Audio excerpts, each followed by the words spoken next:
Hey everyone, this is Kevin from the chesswebsite.com, and today we're going to be studying the Lasker Trap, which comes from the Queen's Gambit opening line from white and the Albin Countergambit from black. So we're going to be looking at it from black's point of view, and white starts out with pawn to d4, we respond pawn d5, and white offers up the Queen's Gambit with pawn to c4. And if you're like me and you play black any amount of time, you're going to see this quite often. So I highly recommend getting to know the Albin Countergambit, which is pawn to e5.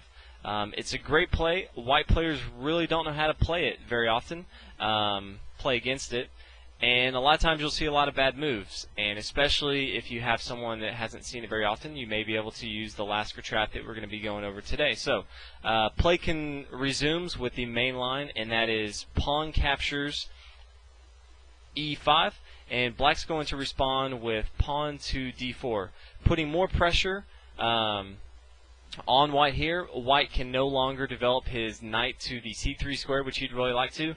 This is going to be a pain in the side of white for a while. He's going to have to do something about it. Obviously, we can bring our knight to c6, add another defender.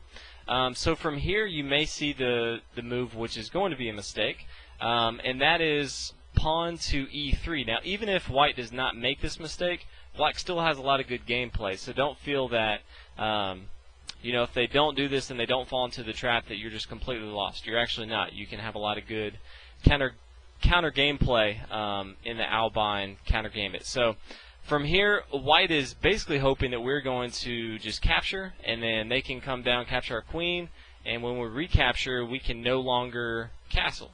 But we're not going to do that. We're going to continue with the Lasker Trap line, and that is simply bringing our bishop to b4 and checking the white king. Now from here, you'll see a lot of times white bring his bishop to d2, obviously protecting his king, and at the same time attacking the bishop on b4. Now from here, black is simply going to capture on e3. White cannot recapture on e3 because the bishop here on b4 would be attacking the king.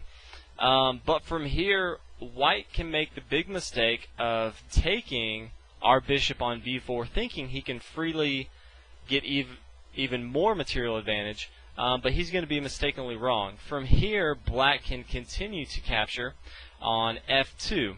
Now, white cannot recapture on f2 because we can simply come in and take the queen on d1. Obviously, that would be a lost position for white. So from here, obviously, he can't move to d2 because our queen's there, so he's going to move to e2. And from here, we're simply going to move to g1, and we're going to underpromote to a knight, checking the king. Now, obviously, you may be looking at this rook here, but white cannot take this on g1. Well, he can, but then we can simply come into g4 with our bishop, and we're going to win the queen. So that's not recommended. So from here, what you'll see is the king move to e1. And from here, we can simply move our queen to h4. Now, white would really like to just simply bring his pawn to g3, but then we can just come into e4 and fork the rook on h1, check to the king on e1. So instead, you'll see the king basically move to d2. Now from here, black can simply move knight to c6, and this is just a devastating move for black. Eventually, we're going to bring our bishop into the action, and then we can castle queenside, and the white king is just stuck out in the middle, and he's going to have a hard time getting away. And at the same time, we're going to be applying lots of pressure on all his pieces. Obviously, right now, we're applying pressure on the bishop on b4. Once we bring our piece out, we're going to be attacking the queen on d1. Once we castle, we're going to be attacking the king. So white's going to be running all over the board. We're going to have all the momentum, and we're just going to be attacking until we win the game. And it should be a pretty easy win for black. So this is the Lasker Trap. If you do play the Albin Countergambit, you may come across this quite often. So play with it, experiment, see how you guys like it, and let me know. Thanks for watching the video. If you guys have not subscribed to the videos, please go ahead and do that. We got a lot of great stuff coming out, and I will see you guys next video. Thanks.